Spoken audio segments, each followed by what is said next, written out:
প্রত্যেক মেয়ের জীবনে সংসার একটা বড় অংশ। বিয়ের পর একটা মেয়ের সংসার জীবন প্রবেশ করে। আমি দেখেছি সংসার সুখী করার জন্য আমাদের বাবা মা অনেক আত্মত্যাগ করে, যেগুলো আমাদের মাঝে আর খুঁজে পাওয়া যায় না। বিয়ের পর একটা মেয়ের জীবনসঙ্গী তার স্বামী। সো হ্যালো এভরিওয়ান, আসসালামু আলাইকুম। সবাই কেমন আছেন? আশা করি সবাই ভালো আছেন। আমিও আল্লাহর রহমতে ভালো আছি, আপনাদের দোয়াই।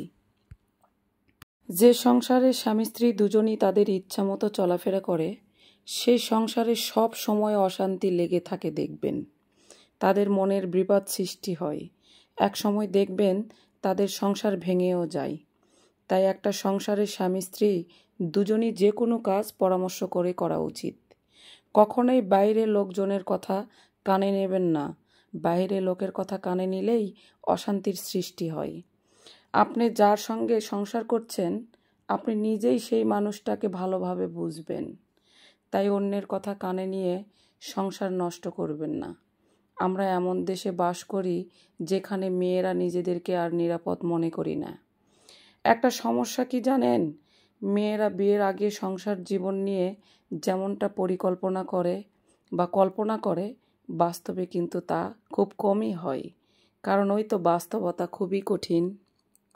অনেক বকলাম, তো আবারও চলে এলাম সংসারের কিছু কাজ নিয়ে। প্রথমেই আমি ঘরের বেডটাকে পরিষ্কার করে ঝাড়ু দিয়ে নিয়েছি। ঠিকঠাক করে আমি কম্বলটাকেও গুছিয়ে নিয়ে রাখছি, পরিষ্কার করে নিয়েছি।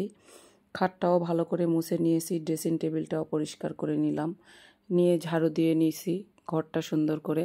তারপর আমি রান্নাঘরে চলে যাব, রান্নাঘরটাও ঝাড়ু দিয়ে নিব। যদিও রান্নাঘরে অনেক কাজ আছে, সেগুলো আমি পরে করব। আপাতত ঝাড়ু দিয়ে নিয়ে ডাইনিংটাকেও আমি ঝাড়ু দিয়ে নিব, নিয়ে ক্লিন করে নিয়ে ফ্রিজগুলো ভালো করে পরিষ্কার করব। কারণ ঝাড়ু দেওয়ার পর এগুলোতে ধুলাবালু আসলে উড়ে আসে। তাই ফ্রিজটা আমি ভালো করে মুছে নিব, নিয়ে ওভেন ভালো করে মুছে নিয়ে ফুলদানি কর্নারটা ভালো করে সুন্দর করে মুছে নিব।